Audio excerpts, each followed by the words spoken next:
L'Internet, c'est au début, non?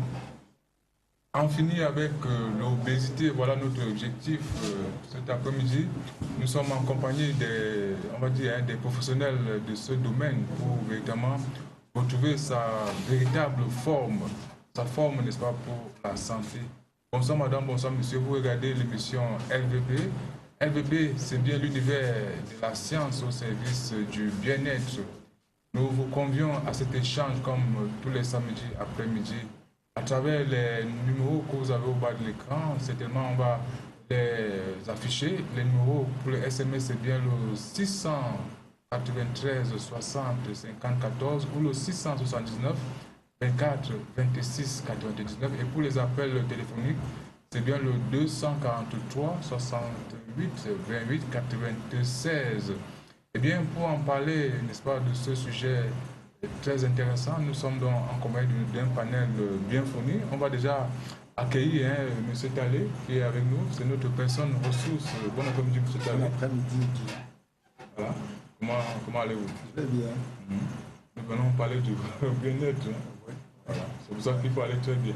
Voilà. Voilà.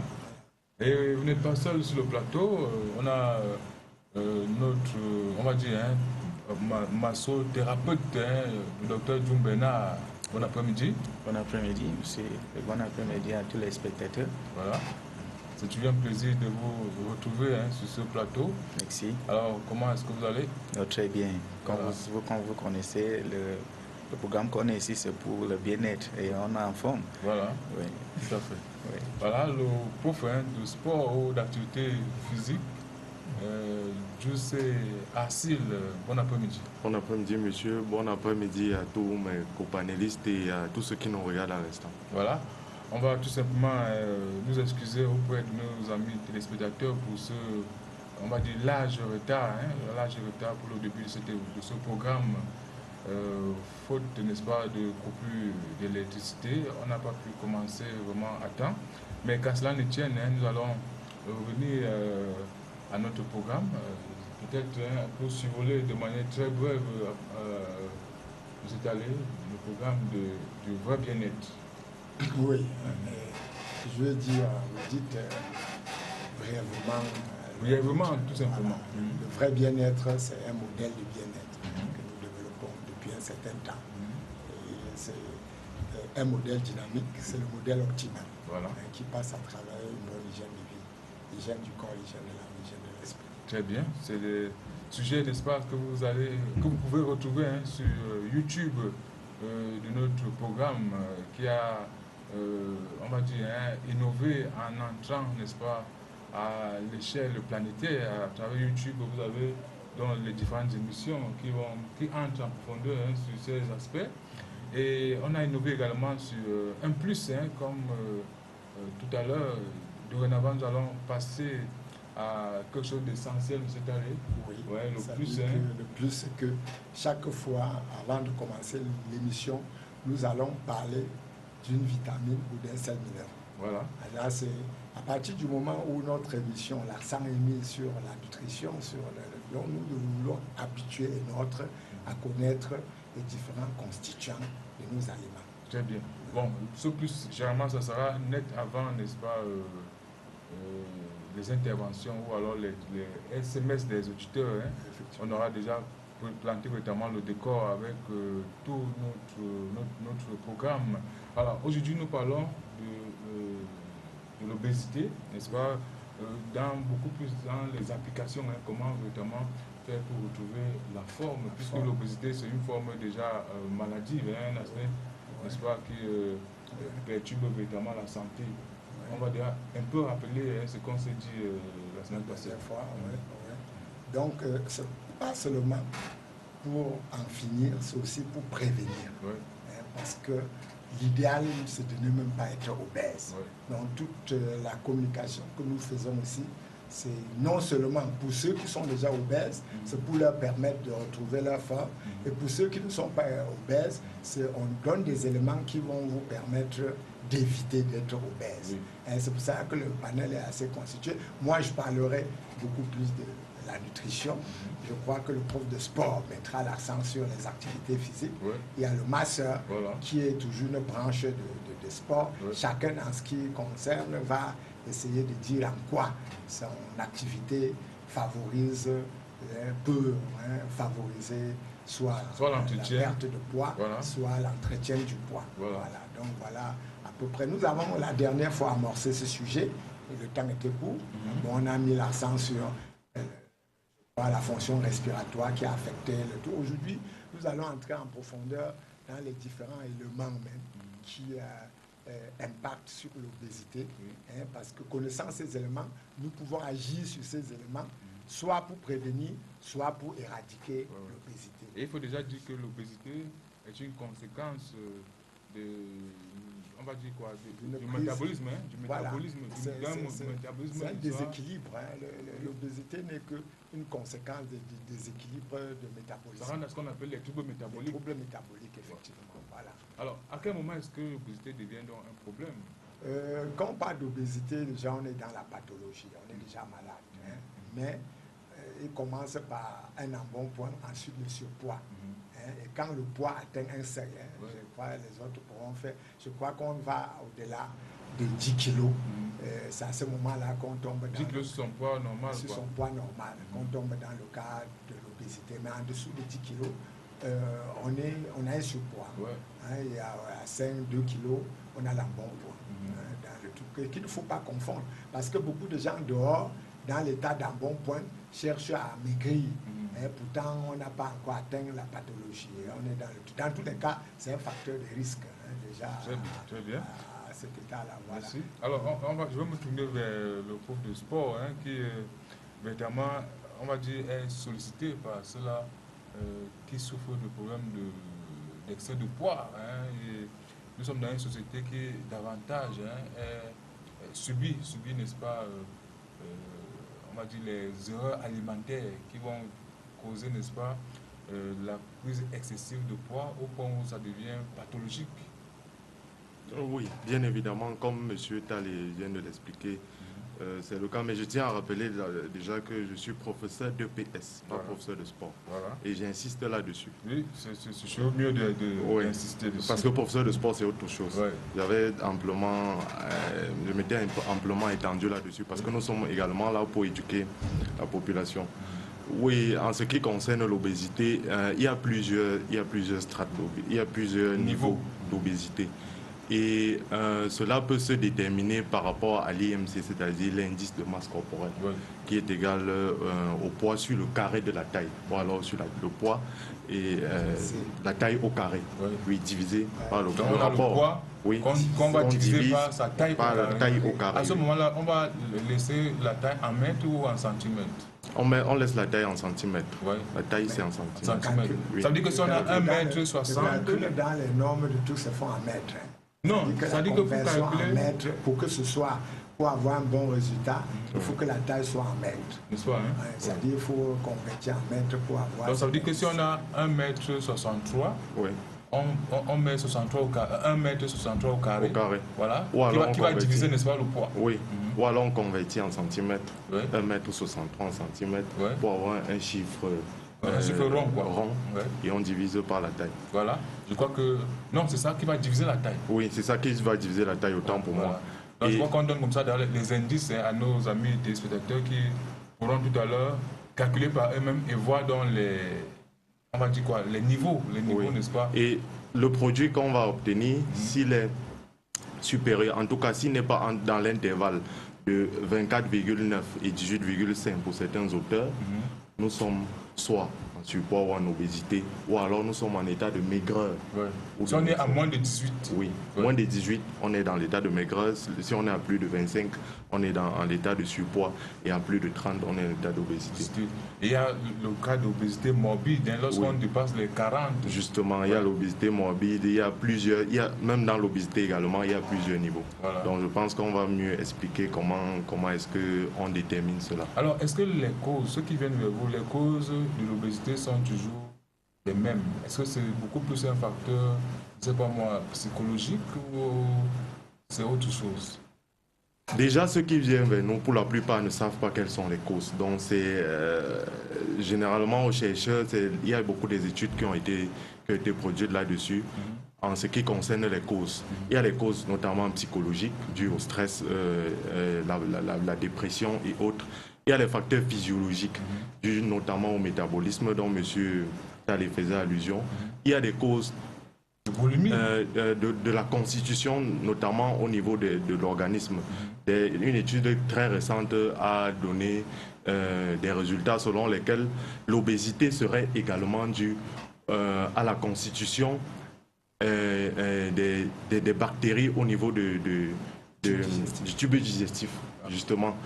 Et la constitution de ces bactéries donc, détermine si l'individu sera obèse ou pas. Il y a également la thyroïde qui détermine si un individu sera obèse ou pas. On parle d'hyperthyroïdie ou d'hypothyroïdie. Donc il y a comme ça une panoplie de causes, de facteurs qui entraînent l'obésité, dont l'hérédité, etc. Voilà. Alors, on a à côté le docteur Djoum Bernard, qui lui est beaucoup plus dans l'aspect, on va dire, aussi mécanique de la chose. C'est-à-dire, pour résoudre ce problème, il faut faire généralement le massage. Alors, est-ce qu'avant le massage, quand le patient vient vers vous, qu'est-ce qu'il vous demande? Qu'est-ce qu'il vous dit? Il faut ce qu'on appelle le Body Mass Index. C'est-à-dire, on prend le poids et sa taille, on fait le calcul pour savoir est-ce qu'il est obèse ou bien elle est le c'est ce que nous parlons tantôt, l'IMC, l'indice de masse corporelle. Oui, c'est ça. En anglais, vous appelez ça Body Mass Index. Ah, ok. Body Mass Index. Yeah. Okay. Index. Yeah, index. Ok. Voilà, et c'est à partir de là, n'est-ce pas, que vous... Alors, lorsque vous avez le résultat de calcul, est-ce que vous ne vous intéressez pas à la cause, ce pourquoi il prend excessivement de poids? Oui, ça commence par là. L'obésité, des fois, c'est comme une génétique.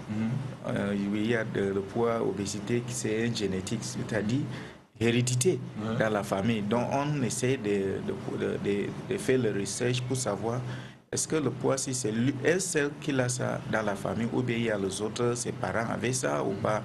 Donc c'est là où on commence à, s'il n'y a pas, bon, on peut dire que bon, soit il va manger beaucoup, oui, et même le comprimé fait prendre le poids. Oui. Psychologiquement et même l'activité. Oui, il manque une activité qui vous fait avoir un corps flexible ou quoi. Oui, bon, voilà les choses là qui fait que tu es obèse. Et bon, maintenant, quand on va regarder sur le quelle est la solution ou bien où ce qu'il peut faire. Oui, c'est après d'avoir fait ces assessments où on essaie de voir maintenant que bon, c'est un problème qu'elle est parmi de toutes ces choses qui mangeait beaucoup et dormait beaucoup, il prenait voilà, le médicament qu'il est en train de prendre, oui, il manque d'activité. Sédentarité. Oui, c'est ça. Bon, c'est après là où on essaie de voir maintenant, et on peut lui mettre sur un massage de amaigrissement. Oui, on essaie de faire pour en manière de détoxifier la graisse qui est accumulée surtout sur le bas-ventre. Oui, c'est ça la première chose. Et ça commence par l'abdos. Il faut les faire éduquer, examiner pour savoir est-ce qu'ils peuvent supporter l'abdos ou bien ne peut pas supporter. L'abdos, c'est déjà une sorte de sport, là. Oui, une sorte de sport. Physique. Tout ça, ça vient avec une sorte de sport. Parce que c'est une manière d'orthopédie et neuromusculaire. Donc tout ça, ça vient comme un neuromusculaire. Ce n'est pas toujours le massage. Donc il y a des techniques en massage et le neuromusculaire technique, là. Oui. Alors, le massage, lui, il fait exactement quoi? Le massage fait... Il a cette forme recherchée? Le massage fait un rôle pour ne pas avoir un muscle déformé. Oui. Ah, bon, après d'avoir fait cet exercice, on fait la relaxation de muscles maintenant pour essayer de dégager la graisse qui est accumulée au profond des muscles. Voilà. Oui. Voilà. Merci. Alors, nous sommes vraiment dans l'application de la pratique. Oui, avant la question, je vais revenir sur les facteurs. Bon, voilà. Tout à l'heure, ils ont mis, généralement, on mesure aussi le tour de taille. Oui, ça, c'est beaucoup plus pour pouvoir cerner la localisation de la graisse. L'accumulation. Et là, je vais revenir sur son travail. Parce que vous avez une forme d'obésité où le massage est très très important. L'obésité accumule, par exemple, au niveau des cuisses et des fessiers. L'obésité abdominale dont il a fait allusion. Vraiment, l'efficacité du massage est de taille. Bien sûr, accompagné de tout ce que des facteurs nutritionnels. Et c'est pour ça que je voulais vous faire intervenir sur ce facteur nutritionnel. C'est-à-dire qu'il y a dans l'équation métabolique, c'est-à-dire lorsqu'on a mangé un aliment, lorsqu'on a consommé un aliment, il y a l'équation qui va se mettre en place. Nutriments plus oxygène en présence de l'insuline. Et on aura donc l'énergie tant recherchée et certainement des déchets. Et voilà comment il peut y avoir donc des facteurs plus ou moins néfastes. Oui, donc nous pouvons nous concentrer sur cette équation pour donner toutes les causes de l'obésité. À partir de cette équation. Bien sûr que là, on restera beaucoup plus dans l'approche physiologique telle qu'il a dit. Ça, c'est l'approche physiologique, mais on vous a dit, il y a l'approche psychologique, il y a l'approche héréditaire, il y a tous ces éléments, mais nous mettons l'accent ici sur l'approche qui est la cause principale. Parce que quand bien même vous avez une prédisposition pour avoir le poids. Si vous contrôlez votre nutrition ou vous contrôlez votre métabolisme, vous n'aurez pas autant de poids que celui qui ne contrôle pas. Donc, voilà donc les éléments. Donc en revenant sur l'équation Guy, nous avons donc nutriments, plus oxygène, en présence de l'insuline donne énergie. Donc c'est cette équation qui brûle la graisse, si vous voulez. Parce que la graisse s'accumule quand cette graisse ne peut pas être transformée en énergie. Est-ce tout à l'heure, il a parlé de l'hyperthyroïde et de l'hypothyroïde. Tous ceux qui sont en hyperthyroïde brûlent facilement, alors que les hypos brûlent lentement la graisse. Et du coup, voilà, tout est lié donc à cette équation. Commençons par la digestion. Je sais pourquoi je parle de la digestion, parce que ce sera l'un des grands facteurs qu'on va trouver des solutions. Vous allez voir pourquoi. Tout à l'heure, il a parlé de la nouvelle recherche où il y a les bactéries. C'est beaucoup plus par rapport au système digestif, qui est très important par rapport à la lutte contre l'obésité. Donc quand nous mangeons, regardez très bien, parce que la manière de manger, nous allons le voir tout à l'heure, va vous permettre de perdre le poids. La manière de manger. Donc, la manière, le temps que vous mettez pour manger joue sur la suite des choses. Sur la suite des choses. Donc, quand vous mangez, ça commence par la bouche. C'est-à-dire que la mastication, il y a les enzymes salivaires qui interviennent pour décomposer des éléments complexes en éléments simples. Ensuite, ça passe à travers les enzymes gastriques. Il y a déjà le foie qui envoie aussi certaines enzymes pour favoriser toujours la décomposition. Ensuite, ça va dans le système intestinal où il y a les bactéries, les bonnes bactéries, comme il a dit tout à l'heure, la flore intestinale qui intervient dans la découpe de ces éléments pour qu'on ait donc en disposition les nutriments. Ça, c'est là le principe. Qui vont être métabolisés, qui vont passer maintenant, ces nutriments passent à travers la paroi intestinale pour entrer dans le sang et pour entrer donc dans chaque cellule. Et le métabolisme se fait à l'intérieur des cellules.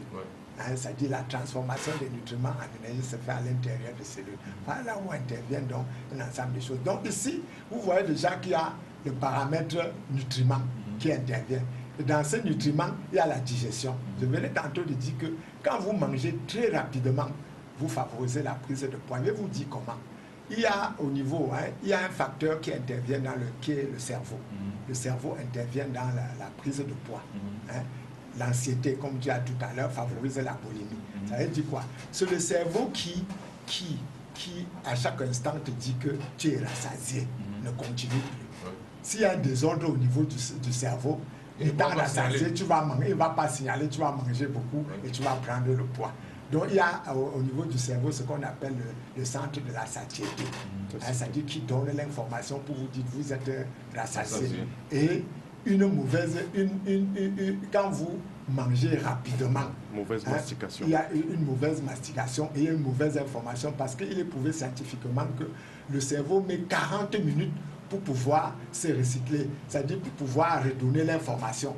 Donc si et il est prouvé aussi que 90% de la population finissent là en 30 minutes. Donc, ils mangent vite. Et quand vous mangez vite, le centre de la satiété n'a pas le temps de donner l'information. Donc, il y a ce que vous tombez dans la fausse faim. Oui. C'est-à-dire vous mangez en plus qu'il ne fallait. Parce que le cerveau ne fait pas son travail. Oui. Donc, vous voyez déjà, il y a une sorte de malbouffe. Voilà déjà une malbouffe liée à une mauvaise hygiène de vie. Et vous mangez très vite. Donc, de plus en plus, compte tenu de nos occupations, compte tenu de la société occidentale où la vitesse est à grande truc, on mange très vite. Et on tombe dans le cas de l'une des raisons de la Alors, il y a aux États-Unis, on a constaté que le chewing-gum a été créé, on peut dire inventé, pour cela, c'est-à-dire que comme ils avaient cette habitude de manger de manière bretonne, il fallait donc créer une occasion. Ça, c'est ce qu'on appelle. Même en dehors du coupe-faim, il faut aussi créer, n'est-ce pas, l'occasion pour que la bouche sécrète beaucoup de salive. Parce que la digestion a besoin d'une quantité de salive, n'est-ce pas, dans le bol alimentaire pour que les sécrétions des autres sucres, n'est-ce pas. Malheureusement, le chewing-gum apporte beaucoup de calories. Et ça, nous ne pouvons pas l'introduire dans les régimes amaigrissants. Je crois que ce n'est pas conseillé le chewing-gum parce que la constitution du chewing-gum apporte beaucoup plus de calories. Avec son sucre. Voilà, donc il y a des coupes-faim, on va y revenir. Il y a des éléments qui favorisent la satiété. Je ne regarde même pas beaucoup le côté coupe-faim, mais le côté sécrétion salivaire. Oui. Bon, si c'était comme ça, on utiliserait le chewing-gum comme apéritif. Bon, mais le chewing-gum est considéré dans le cadre des bonbons, qui sont des éléments aussi qui favorisent la prise de poids. Nous ne pouvons pas parler sur le plan nutritionnel, on met un peu de côté. Voilà. Insistons alors sur l'insuline. Je suis en train d'y arriver. Donc, vous voyez, dans les nutriments, il y a la digestion. Donc, une mauvaise digestion fait qu'il n'y ait pas assez de nutriments pour être métabolisé. Et je vous dis, ce sont ces nutriments. Les nutriments, c'est quoi? C'est les vitamines, les sels minéraux qui vont favoriser... Les protéines et autres. Non, les protéines, c'est les grands groupes. C'est les vitamines et les sels minéraux qui vont favoriser le découpage. C'est ça qu'il est question. Nous avons vu que, par exemple, les glucides, je veux dire que le sucre simple, pour qu'il puisse se métaboliser, il faut la présence de la vitamine B1, par exemple, qui est l'un des éléments. Et cette vitamine B1 se trouve donc à l'intérieur des aliments que vous bouffez. Ça veut dire que si ces nutriments ne se retrouvent pas dans le sang, il n'y aura pas de métabolisme, il y aura une mauvaise il y aura accumulation. Donc, il faut tenir compte de cela. Donc, il y a la digestion qui est très importante dans le tout. Et dans cette digestion, nous avons parlé du tube digestif. Donc, savoir entretenir son tube digestif. C'est pour cela que les fibres, vous allez voir tout à l'heure, quand on va faire une approche de solution, vous allez voir que dans les régimes amaigrissants, on prescrit beaucoup plus des éléments fibreux. C'est beaucoup plus parce que les fibres améliorent la flore intestinale. Ça, c'est l'une des raisons. Voilà. Ça, c'est l'une des raisons. Mais l'autre, c'est aussi que les fibres, toute nourriture fibreuse a un apport insulinique faible. C'est là où je tombe dans ta question, le pancréas. Parce qu'il est prouvé que, vous avez vu l'insuline, le rôle de l'insuline dans l'équation métabolique. Donc, chaque fois qu'il y a désordre métabolique, il y a un phénomène d'énergie. C'est là que l'insuline est très important. Alors, l'insuline joue deux rôles. Le rôle hormonal et le rôle digestif. Le rôle hormonal, c'est quoi? C'est l'insuline qui calibre la quantité de sucre qui va entrer dans le sang pour être métabolisé. Donc, s'il y a désordre dans ce sens, il peut donner en excès, en moins, ou bien le tout. Et c'est là où viennent la plupart du temps les prises de poids. Et donc, un bon régime. Tout ce que nous disons, c'est pour qu'à la fin, vous compreniez très bien. Parce que le régime que nous allons prescrire, c'est un régime autonome, où nous devons connaître nos aliments, connaître notre corps, connaître un ensemble de choses pour pouvoir gérer tout ce que nous faisons. Donc, il y a cette insuline qui est très, très, très importante. Et à partir donc de ça, certains scientifiques ont développé les apports insuliniques des aliments. C'est-à-dire que les aliments apportent l'insuline également? Oui, on dit apport insulinique. Ça veut dire que quoi? Le pouvoir, chaque aliment que nous mangeons a un pouvoir glycémique. Appelons ça voilà. index glycémique. Ouais. Ça veut dire quoi? Le sucre, je prends le cas du sucre blanc. L'index glycémique du sucre blanc, c'est 100%.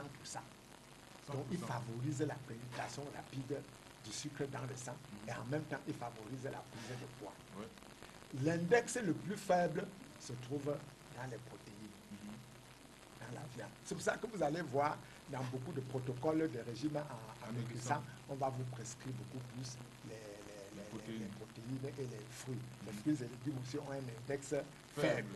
Les couscous raffinés, le pain blanc ont des index proches du sucre, blanc très élevé. Donc voilà des éléments qui favorisent donc le désordre de l'insuline. C'est-à-dire que ça favorise la sécrétion plus ou moins désordonnée de l'insuline et ça fait donc qu'il n'y a pas de contrôle de cette équation métabolique pour l'accumulation. Donc ça, c'est l'un des éléments fondamentaux. C'est pour ça qu'on insiste dans cette équation, l'insuline. C'est un des facteurs de taille pour le tout. Donc, mieux contrôler son poids, c'est mieux contrôler aussi l'insuline. C'est de connaître le pouvoir insulinique des aliments et savoir les associer. L'une des raisons encore, Guy, pour lesquelles vous allez voir dans tous les régimes, on va vous conseiller les fruits et légumes. Et c'est par rapport à cet apport. Et de plus en plus, il faudra qu'on apprenne à nos gens aussi à mettre du moins. Il faudra qu'il y ait à la disposition de chacun de nous, surtout de ceux qui l'indice glycémique des aliments. Qu'on sache que, bon, voilà, quand on prend la papaye, par exemple, l'indice glycémique est faible par rapport à l'ananas. C'est ça que vous allez voir les diabétiques. On va vous conseiller la papaye, la banane cochon, les gourges, où l'indice glycémique est faible. Donc ça, c'est l'une, il faut que vous compreniez pourquoi on vous prescrit tous ces éléments. Donc nous étions donc dans le rôle de l'insuline, le pancréas, dans le tout. Dans cette équation, nous avons encore l'oxygène. Et l'oxygène est apporté par la fonction respiratoire. Nous avons bien longuement parlé de cette fonction la dernière fois. Et cet oxygène, vous voyez, l'équation, plus la qualité de l'oxygène est meilleure, plus la vitesse de l'équation est rapide. D'où la nécessité. Le prof, vous voyez, le sport est là pour activer aussi l'oxygène. Oui. Le massage est là pour activer l'oxygène. Tout à l'heure, il vous a dit dans ces techniques qu'il essayait d'équilibrer les muscles pour favoriser la relaxation. Or, vous vous rappelez, la dernière fois, nous avons un peu expliqué comment la fonction respiratoire impactait sur la prise de poids.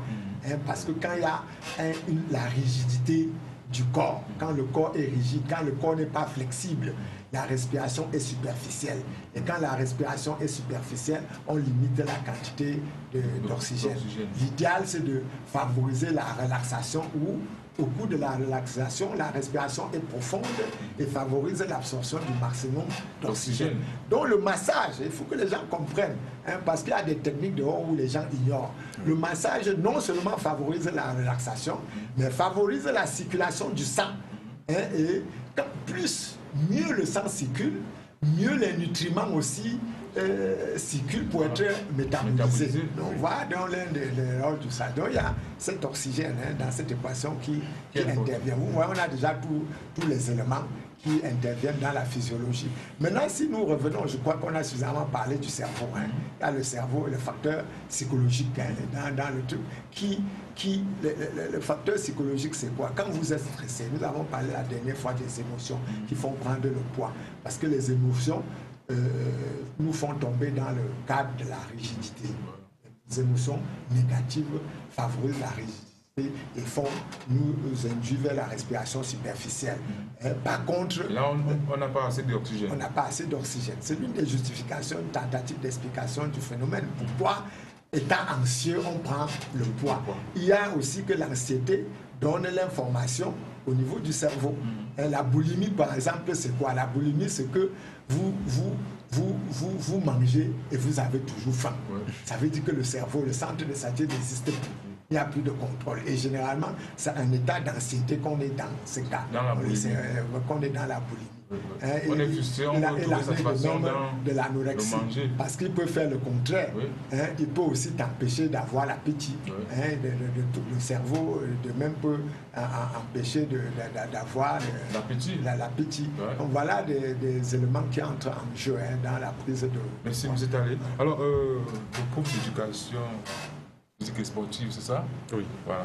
Alors, quand vous avez un patient et vous le soumettez certainement à une activité physique, est-ce que vous tenez compte donc de ces aspects qu'on a signalés, l'alimentation, son état psychologique et autres? Bien évidemment, lorsque un sujet vient auprès de nous, la première des choses qu'on fait, c'est on le soumet d'abord à des examens, dont on lui soumet une fiche médico-sportive où il va faire un certain nombre d'examens pour savoir de quoi... Et il collabore généralement? Oui. Nous avons une balance qu'on appelle l'impédance mètre. Cette balance, notamment, vous ressort la masse graisse, la masse osseuse, la masse hydrique. C'est électronique? Oui, elle est électronique. Et ça vous ressort tous ces éléments-là. Là, on n'aura même plus besoin, même l'IMC corporel, faire le calcul des IMC, qui est approximatif, je veux le préciser ici.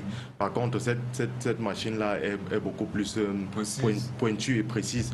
Donc, après avoir tout ça, après avoir eu tous les éléments, tous les résultats concernant l'individu que nous avons en face de nous, nous mettons donc sur pied un programme qui va répondre à ces attentes. Et je voudrais ici préciser qu'il y a, de manière globale, il y a deux types d'obésité.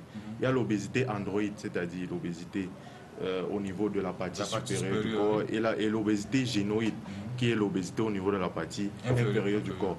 Et de manière générale, les hommes souffrent beaucoup plus de l'obésité androïde, alors que les femmes souffrent de l'obésité génoïde.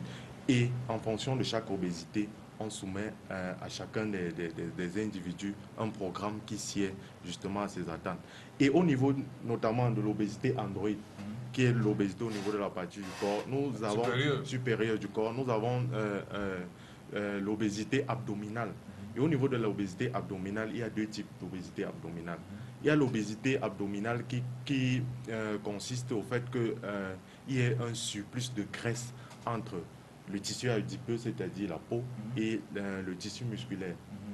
Par contre, l'obésité viscérale, qui est le type d'obésité qui consiste à ce que la masse graisseuse s'entasse au niveau des viscères, c'est-à-dire les organes qui se situent dans la cage thoracique, l'interne du corps, et au niveau de l'espace qui se situe entre ces organes-là. Ça, c'est l'obésité viscérale, et qui est parfois très dangereux, plus dangereux que l'obésité adipeuse. Et nous voulons également préciser que cette obésité... Les hommes sont beaucoup plus attaqués par ce type, pour ceux-là qui souffrent de l'obésité androïde. Justement. À partir d'un certain âge, on voit à partir de 45, 50 ans. Mais avant cela, ce n'est pas souvent visible. Hein? Oui, ce n'est pas souvent visible. Et justement, je voulais préciser ici que c'est beaucoup plus à partir de 40-50 ans. Mais le problème remonte souvent à plus loin dans l'enfance. Parce qu'il y a également l'obésité infantile. Les individus qui ne pratiquent pas une activité physique dans l'enfance sont propices, donc sont prédisposés à avoir l'obésité abdominale, notamment les hommes. Et cette obésité-là est un peu difficile à faire partie. Pourquoi? Parce que déjà depuis l'enfance, il n'a pas eu l'habitude de faire l'activité physique. Non, pas forcément. C'est un problème d'hormones, c'est un problème justement, on a cité tous les cas qu'on a cités, mais M. Talé a recadré, il a dit qu'on reste sur le plan du métabolisme, donc sur le plan de l'alimentation, on commence à alimenter. Donc c'est la raison pour laquelle ça veut dire qu'en dehors du plan alimentaire, il y a un autre aspect qu'on pourrait relever? Oui, il y a un autre aspect qui est la qualité justement des aliments. C'est vrai qu'on a fait une petite brèche là-dessus. On s'est étendu sur comment manger et quel est le trajet que prennent les aliments que nous consommons.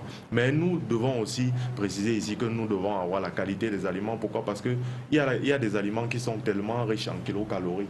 Et il y a un apport énergétique total journalier recommandé pour chaque individu. Les hommes ont un apport énergétique total recommandé journalier supérieur aux femmes, à ceux des femmes. Bien sûr. Mais étant donné que nous ne contrôlons pas cet apport énergétique-là, ça fait quoi? ça fait que l'énergie que nous consommons est supérieure à l'énergie justement que nous évacuons. Pourquoi? Parce que le commun du mortel a une habitude. Alors, lorsqu'on est dans l'activité physique et sportive, oui, et que malgré tout on mange comme on a l'habitude de manger, ça change quand même quelque chose, non? Oui, ça améliore beaucoup de choses. Pourquoi? Parce que, bon, au pays des aveugles, les bognes sont rois. Ouais. Celui qui pratique une activité physique régulière et qui mange de façon anarchique, il y a quand même une légère différence que celui qui ne le fait du tout rien. Mais il est très proche du vrai bien-être que nous prenons ici. Donc il serait mieux pour lui de s'ajuster. Pourquoi? Parce qu'il suffit simplement de bien régler son alimentation. Ouais. Et j'aimerais finir ici en disant que beaucoup de sujets qui viennent nous voir nous disent parfois que, bon, moi j'ai pas besoin de faire l'activité physique. Pourquoi? Parce que je suis déjà maigre. Nous voulons donc rappeler à tout un chacun ici qu'il existe plusieurs types d'obésité. Nous avons ce qui est le plus visible. Oui, ce qui est le plus visible, c'est l'obésité au niveau des tissus adipeux. Mais nous avons l'obésité viscérale. Nous avons des personnes qui sont minces. Oui, elle n'est pas visible puisqu'elle se situe au niveau des viscères, à l'intérieur du corps. Mais ça pourrait faire gonfler. Ça fait gonfler le ventre. Beaucoup, la grande majorité des personnes qui souffrent de l'obésité viscérale ont une proportion bien grande au niveau de l'abdomen, mais certains n'en ont pas. Mais ça ne veut pas dire pour autant qu'ils n'ont pas une obésité viscérale. C'est lorsque on vous soumet, par exemple, quand on nous soumet à certains tests, comme celui que j'ai évoqué tout à l'heure, l'impédancemètre, que vous vous rendez compte que vous avez une obésité viscérale très avancée. Et elle est très dangereuse. Des maladies, on va dire, des civilisations telles que l'hypertension.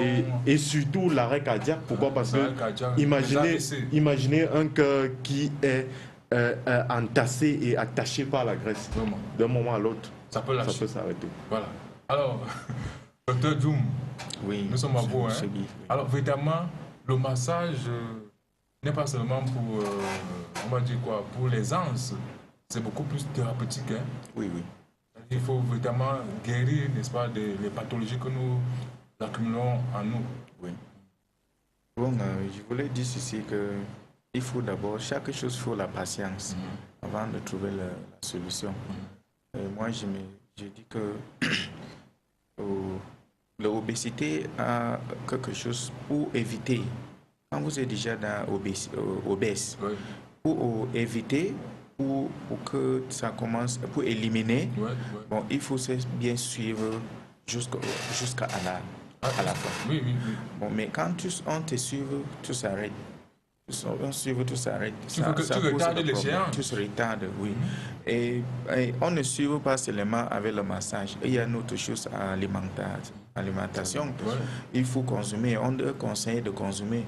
Bon, comme M. Thalès avait déjà dit, parler de la nutrition. Et il y en a les autres qui mangent. Quand vous voyez les gens qui ont le gros ventre comme ça, vous croyez qu'ils sont très contents avec le ventre là, mais ils ne savent pas que c'est un problème. Parce que ça donne la carrure. Dans les affaires, quand vous avez un gros ventre, on vous prend au sérieux. Oui, on dit qu'il a beaucoup d'argent. Voilà. Mais lui-même, il est content qu'il a un ventre, mais il ne sait pas qu'il porte un problème dans son corps. Ça cause le cancer. Ça cause l'hypertension. Si vous voyez tous les hommes là qui ont beaucoup le ventre là, regardez très bien, ils souffrent. Oui, ils souffrent les arthroses, la tension, le diabète et beaucoup de choses. Oui, ils ne respirent même pas bien. Est-ce que c'est seulement il est viril quand il a ce type d'obésité là? Il est viril? C'est impossible. Non, c'est impossible. Ah bon? Oui. Donc ils sont gros comme ça pour rien alors? Pour rien, c'est pour rien. Donc c'est pour cela qu'on vient sur la télé pour bien éduquer les gens, pour qu'ils sachent que leur santé est importante. Voilà ce qu'ils doivent faire. On ne vient pas parce qu'on manque de choses à faire, on vient parce qu'on veut éduquer, pour que les gens sachent qu'on a le temps. Leur santé est notre priorité. Donc, pour cela que notre chose alimentation est très, très importante. Où je me suis eu l'opportunité à étudier, je me suis constaté que, quand vous voyez le compromis qu'on prescrit tous les jours ici, là, ça cause aussi l'obésité et ça cause des problèmes. Et ils mangeaient beaucoup plus les choses naturelles. Plus. Quand ils ont même les douleurs, ils n'entrent pas pour prendre des anti-inflammatoires. Ils cherchent à savoir. Il y a le concombre qui essaie d'éliminer. De l'Inde, hein? Oui, de l'Inde. Oui, de l'Inde. Ils sont beaucoup plus naturels. Naturels. Vous voyez même qu'ils sont grasses, mais ils ne pèsent pas beaucoup. Oui. Ils n'ont pas de problème. Oui. Mais vous voyez qu'ils ont un corps très très costaud, mais ils n'ont pas de problème. Ils mettent beaucoup l'accent sur l'entretien. L'entretien, oui. Ils entretiennent très bien. Et le sport aussi, parce qu'on conseille aussi à faire le sport. Ce n'est pas seulement le massage que vous allez venir faire qu'on va faire le miracle pour que le poids passe. Donc, il faut l'activité physique. Ce n'est pas un miracle que tu vas venir parce que tu as pété un gros ventre, vous croyez qu'on va seulement faire le massage, ça va partir peut-être dans 15 jours, un mois. Il faut l'activité physique comme le sport, il y en a qui doivent prescrire ce que tu dois faire. Ça veut dire qu'il y en a qui viennent chez vous après quelques séances de massage, ils commencent à dire que mon ventre n'a pas changé. Ça n'a pas changé, mais quoi qu'il est venu pour voir Jésus-Christ pour le miracle, ce n'est pas ça. Ça donc avant, hein? Oui. C'est pour cela qu'on dit. J'aimerais un peu appuyer sur ce que le docteur disait tout à l'heure. Notamment, c'est vrai, il y a des personnes qui... enfin, le commun du mortel, nous, dans notre culture, c'est ça. Lorsque quelqu'un est obèse, on dit qu'il vit bien. C'est le vrai bien-être. Et il en est de même. Il faut qu'il ait un coup bien dodu. Il en est de même pour les enfants. Lorsque l'enfant est obèse, il y a les enfants obèses. Ils sont fiers. Les enfants comme aux États-Unis. Oui, comme aux États-Unis, on dit que l'enfant, ça c'est le vrai bien-être, il est bien nourri. Mais non, mais l'enfant est obèse, il est malade. Il est malade. Il est malade. Et je voudrais aussi préciser que comment est-ce que on est obèse? Pourquoi est-ce que, par exemple, la graisse vient s'attacher au niveau du ventre, au niveau de l'abdomen, au niveau des viscères. Ou dans les viscères. Comment est-ce que ça se passe? Lorsque tout part au niveau de l'alimentation, lorsque vous consommez des aliments et que le surplus d'aliments justement est aussi ingurgité, l'organisme fait comme un cultivateur qui, à la fin de la récolte, où il y a plusieurs, où il a beaucoup récolté. Il fait des réserves. Il fait des réserves dans le grenier. L'organisme, lui, fait des réserves, notamment au niveau du ventre et des fesses. Et lorsque nous faisons une activité physique, notamment, l'organisme utilise d'abord l'énergie disponible, que ce soit dans les muscles, que ce soit... et lorsque cette énergie disponible est finie, il va donc chercher dans les réserves. Et la science nous dit que c'est à partir de 30 minutes d'activité physique que nous entrons dans nos réserves. Donc, lorsque nous faisons, quelle que soit l'activité physique que nous faisons, à partir de 30 minutes, nous entrons déjà dans nos réserves. C'est la raison pour laquelle il y a beaucoup de sujets avec qui je travaille. Ils viennent par exemple pour un problème abdominal. Après 2, 3, 4 séances, on ne fait pas de mouvements d'abdos que tout le monde connaît. Il me dit, mais moi je vous ai dit que je suis venu ici pour faire le ventre, vous me faites depuis, vous me faites marcher, vous me faites... Il dit, oui, nous sommes en train de travailler le ventre. Il dit, mais comment? Il dit, mais le ventre, c'est la réserve de votre corps. Lorsque j'arrive déjà à plus de 30 minutes d'activité physique, quelle que soit l'activité que je pratique, je suis en train de travailler votre ventre.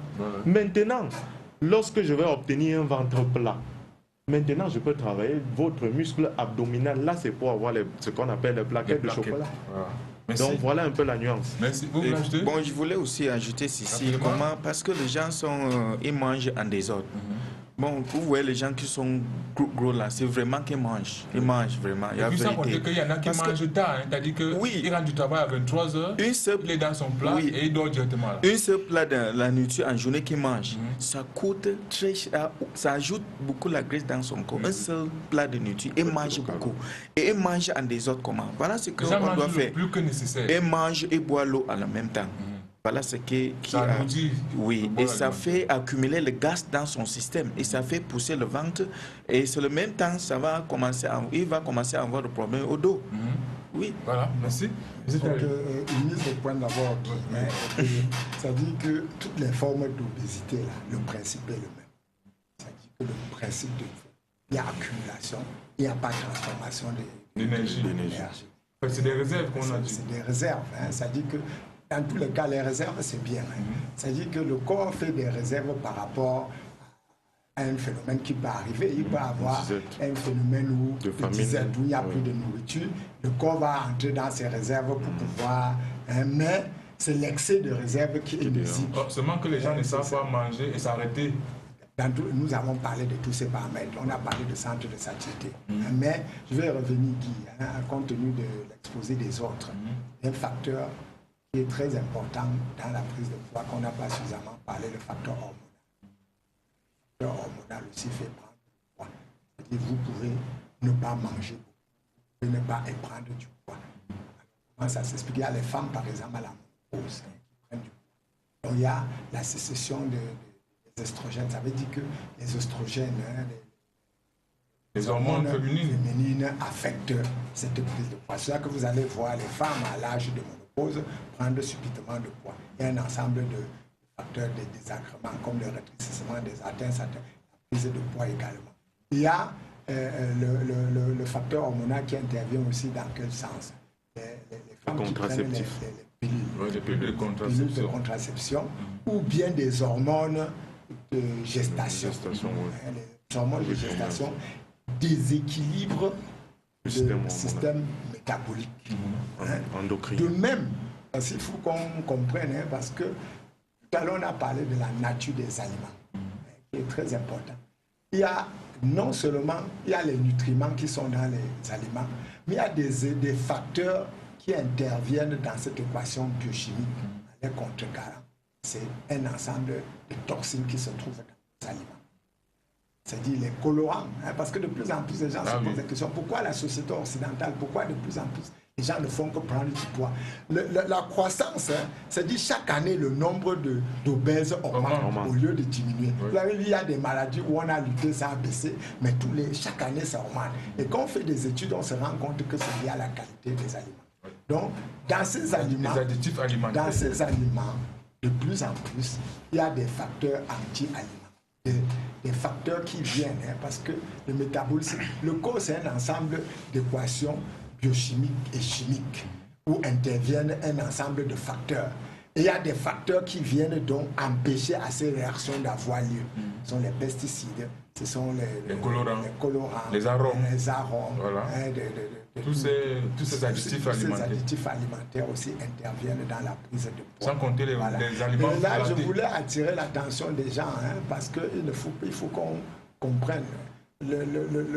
L'aliment, bien sûr, c'est le facteur, la nutrition, c'est le facteur le plus important sur le cas. Mais il y a l'hérédité.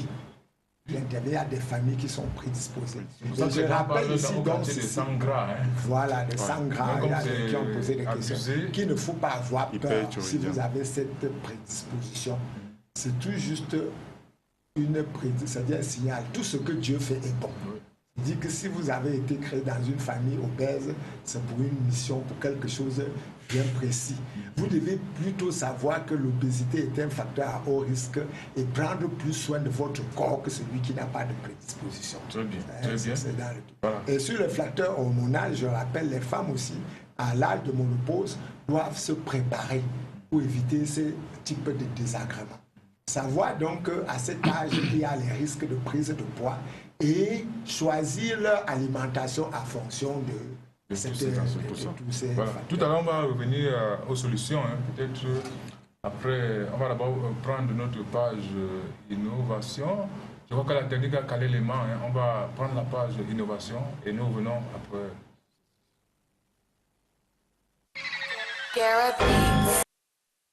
Avez-vous une nouvelle découverte? Avez-vous une idée innovante? Avez-vous un produit innovant? Chercheurs, inventeurs, voici votre plateforme. AC Nova. Pour une grande visibilité, contactez-nous.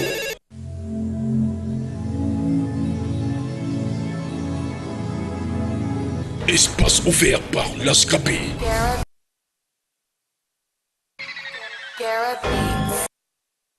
Avez-vous une nouvelle découverte? Avez-vous une idée innovante? Avez-vous un produit innovant? Chercheurs, inventeurs, voici votre plateforme. AC Nova. Pour une grande visibilité, contactez-nous.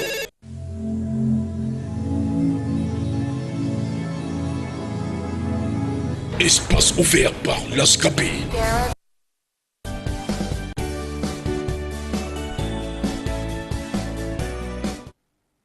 Bien, nous venons sur le plateau. Nous Pour présenter le fruit des recherches. Hein. Et cet espace est ouvert à tous ceux-là, n'est-ce pas, qui ont des produits innovants. Je crois qu'on a un appel là, je crois que je ne sais pas si on va devoir le prendre. Allô? Bonsoir. Oui, monsieur Angué. J'ai eu votre contact là à la télévision. Je demandais que vous faites ça. Quels sont vos services? Voilà, s'il vous plaît, vous pouvez rappeler à la fin de l'émission parce que là, on n'aura pas le temps de dérouler tout notre programme si on commence à vous répondre là. Rappelez net à 18h. Oui, nous sommes en direct, merci. Merci. Ok. Voilà, M. Talé, on revient à la présentation. Voilà, donc, je disais que nous avons un espace innovant pour tout le monde. Hein. Non seulement les produits, même les idées innovantes. Voilà. Ceux qui ont des idées innovantes, pas seulement même des produits locaux. Hein. Oui, c'est tout. De locaux, cet espace est indiqué pour eux. Nous avons choisi aujourd'hui des éléments susceptibles d'apporter des solutions aux troubles du métabolisme. Voilà. Alors, nous avons en premier lieu là-bas les fruits séchés. Nous avons l'ananas séché et la papaye séchée. Déjà, les fruits, comme nous avons dit tout à l'heure, nous avons parlé de l'apport insulinique des aliments. Les fruits font partie des éléments qui ont cet apport très faible. Et séché encore, c'est plus faible parce que c'est plus riche en fibres. L'ananas particulièrement, l'ananas séché ou pas séché, est un coupe-faim. Donc pour les régimes amaigrissants, pour ceux qui souffrent de la boulimie ou pour ceux qui souffrent du grignotage, vous pouvez grignoter, prendre l'ananas qui est un coupe-pain qui va vous empêcher de tomber dans les fausses faims qui vont vous permettre d'absorber plus d'aliments. À côté, il y a la papaye. La papaye même, c'est très conseillé pour les diabétiques parce que la papaye a un apport insulinique très faible par rapport aux autres fruits, par rapport à l'ananas par exemple. Et séché et contient plus de fibres. Donc, les fruits secs sont très indiqués dans le régime, dans la prise en charge des poids. Voilà. Et à côté, donc, nous avons la citronnelle. C'est une boisson chaude. Nous avons la citronnelle citron et citronnelle gingembre, qui sont des éléments déjà qui contiennent les nutriments, mais qui sont aussi diurétiques, qui favorisent aussi l'élimination. Vous savez que la prise de peau aussi est souvent due à la rétention d'eau. C'est que dans les troubles de métabolisme, vous avez des gouttes, vous avez des parties du corps qui gonflent. Et dans la plupart des régimes, on vous prescrit les diurétiques. Et les tisanes, beaucoup de gens en connaissent. Les femmes savent ce que fait la citronnelle par rapport à leur régime amaigrissant. Alors, à côté, vous avez le ail en poudre, qui est vraiment l'un des trucs, c'est l'un des éléments formants pour le régime amaigrissant. Nous allons voir tout à l'heure sur le plan nutritionnel, le conseil que nous allons donner, c'est de choisir des aliments qui ont un impact sur le métabolisme. Et le ail particulièrement a un impact très important. Non seulement il a un impact sur le métabolisme, mais il a aussi un impact aussi sur nos artères, pour la circulation du sang. Et il est très indiqué pour les hypertendus, les diabétiques. Il y a le ginseng. Le ginseng, c'est un élément vraiment qui active le métabolisme. C'est l'un des nutriments vraiment très indiqués pour les sportifs, parce qu'il favorise donc je veux dire, le jargon, c'est brûler les graisses. Mais dans le terme scientifique, il active les patients. C'est une sorte de combustion, c'est normal. À côté, il y a la banane séchée aussi, donc tous les produits séchés. Très bon pour grignoter. On grignote utile. On grignote utile. C'est le conseil. Dans le régime tout à l'heure, qu'on va donner des indications, vous allez orienter. Voilà, merci M. Talé, merci. On va sans tarder demander à la technique de nous envoyer l'intermède, le plus.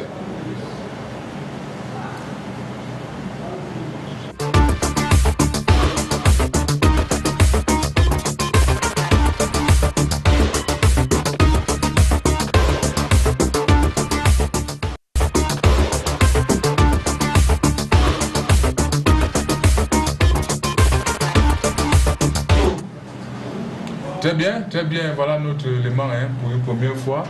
Le plus va nous permettre d'en savoir un peu plus sur certaines vitamines. Aujourd'hui, on commence avec la vitamine C. Voilà. Donc, la vitamine C fait partie des vitamines hydrosolubles. Déjà, je crois que le temps va nous permettre, il faut qu'on repositionne les esprits, on ne va pas parler. Non, allons les vitamines, non.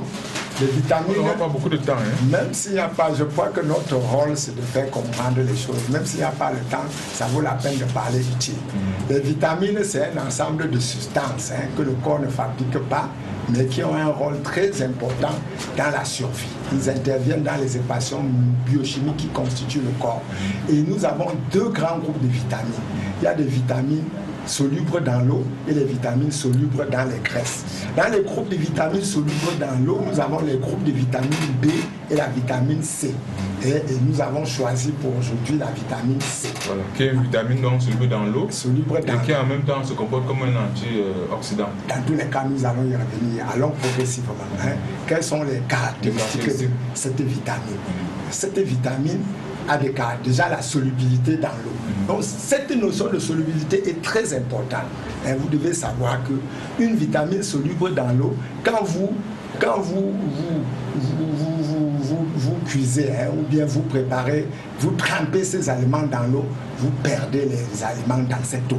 Donc ça, il faut connaître. Donc, tous les aliments riches en vitamine C, quand vous les trempez dans l'eau, il y a perte de vitamine C. Si vous cuisez dans l'eau, ces vitamines vont se retrouver dans l'eau. Si vous jetez cette eau de trempage, vous perdez la vitamine C. Ça, c'est l'une des premières caractéristiques. Deuxième caractéristique, c'est une vitamine très fragile, sensible à la chaleur. Déjà, par cuisson, la vitamine, on peut perdre de 30 à 50% de la vitamine C à travers la transformation due à la chaleur. Et donc, quand vous avez une tomate fraîche qui se retrouve dans la sauce, vous n'avez pas la même teneur en vitamine C quand vous la prenez fraîche et quand elle se retrouve dans la sauce. Au cours de la transformation, il y a une perte de vitamine. La vitamine C est aussi très sensible à l'oxygène. C'est ce qui justifie. Vous allez voir, dans l'emballage des jus de fruits, on conseille d'emballer dans des bouteilles opaques parce que la lumière, l'oxygène, en présence de l'oxygène, si ce n'est pas bien formé, ça va se détériorer.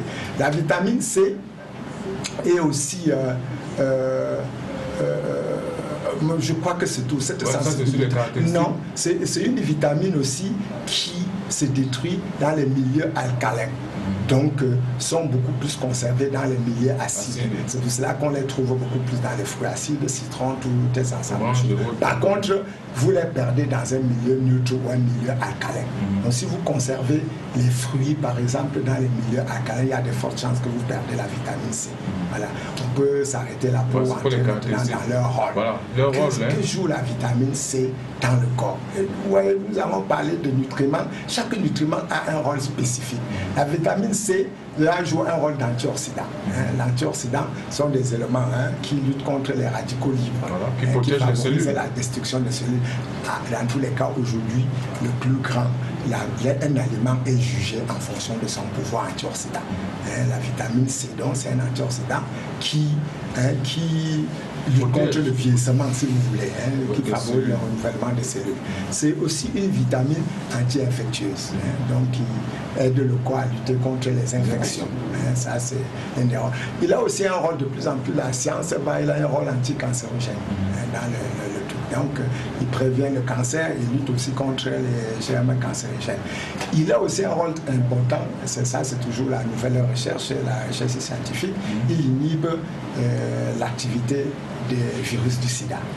Donc, il empêche la prolifération des cellules de cancer. Ça veut donc dire que dans toutes les potions, j'attire l'attention des thérapeutes. Vous pouvez faire une combinaison de vos proportions thérapeutiques avec la vitamine C, sera plus efficace. Alors, vous trouvez donc cette vitamine C? Les vitamines C, voilà, les sources.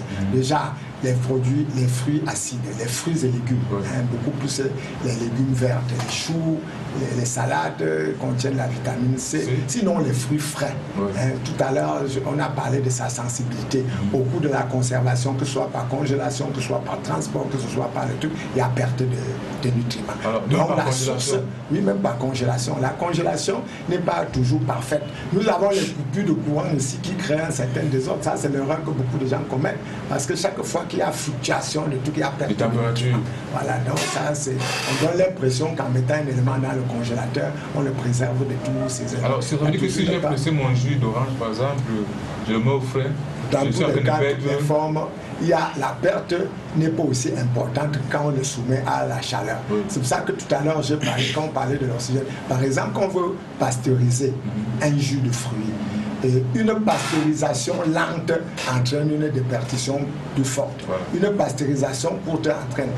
Maintenant, il y a une autre forme de conservation quand on le soumet à la chaleur sous vide.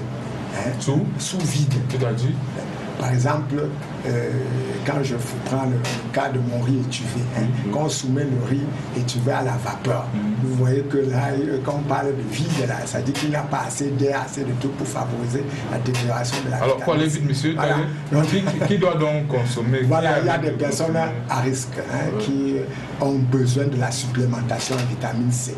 Les sportifs, en ont besoin. Les femmes enceintes en ont plus besoin. Les enfants en croissance en ont plus besoin. C'est qu'on conseille les oranges quand on commence à faire le truc qui contient beaucoup plus de vitamine C. Donc voilà, merci, monsieur Talé. Merci, monsieur Talé. Peut-être le sportif pourrait dire quelque chose par rapport à la vitamine C. Bon, monsieur Talé a amplement, c'est amplement. On va aller rapidement, donc, on a encore 10 minutes. On va aller rapidement aux solutions. Alors, qui est obèse, monsieur Talé? Voilà une question qu'on nous envoie. Qui est obèse? On a défini, il y a l'obésité, c'est qu'il y a d'abord le surpoids, ensuite il y a l'indice corporel, l'indice de masse corporelle, où il y a des valeurs. Vous allez vous rapprocher des spécialistes pour qu'on puisse mesurer et vous dire. Tout à l'heure, vous parlez d'une machine qu'on n'a pas besoin de mesurer. Le pédance. Vous mettez dessus, ça vous donne toutes ces indications. Voilà. Le pauvre va ajouter quelque chose. Qui est véritablement obèse? Pour savoir qui est obèse, il faut qu'il passe un certain nombre de... Mais physiquement, physiquement, c'est pas visible. Mais si je vois déjà le ventre bien ballonné là, c'est automatique, non? Pas forcément. Ah bon? Oui, pas forcément. Parce que vous allez tomber dans certaines erreurs et dans certains petits pièges. C'est-à-dire l'obésité, ce n'est pas la masse. On peut avoir un grand poids lié aux muscles, au développement des... Non, mais si je vois une rondeur par rapport je ne suis pas au niveau du ventre. Je suis pour attirer l'attention de spectateurs par rapport à ce surpoids. Les gens donnent l'impression l'obésité, c'est lié à une accumulation de masse graisseuse. Par contre, vous pouvez avoir un grand poids lié au développement de vos muscles. Tout à l'heure, vous avez parlé des Asiatiques qui ont un bon point, mais qui ne sont pas obèses. Merci. On va prendre cet autre SMS. Bonsoir, je suis boulimique. Mes règles durent 7 jours. Je suis toujours épuisé. S'il vous plaît, que consommer? J'ai 32 ans. Voilà. Ça n'a pas donné son nom. Elle est boulimique. C'est règle dure 32 jours, toujours épuisé. Oui, déjà la boulimie est beaucoup plus liée à la psychologie. Au cerveau. Oui. Donc, elle est anxieuse, je ne sais pas.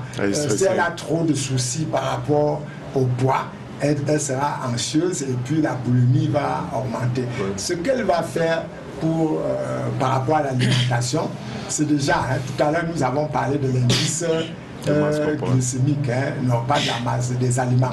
Elle doit choisir les aliments indice insulinique faible. Éviter le sucre, éviter un ensemble de trucs, orienter son alimentation vers les fruits et légumes et vers les fibres, mais travailler beaucoup plus sa psychologie pour ne pas entrer dans ce cas. Et ensuite, elle peut prendre, en partie du moment où elle est déjà boulimique, elle doit prendre beaucoup de coups de faim. Il y a l'ananas séché, il y a le pain grillé qui empêche donc l'absorption des... Alors, le massage peut régler le problème de boulimie? Pas forcément, non? Boulimie, c'est-à-dire que il mange à tout moment. Il ne se rassasie pas. Il mange. La faim tout le temps.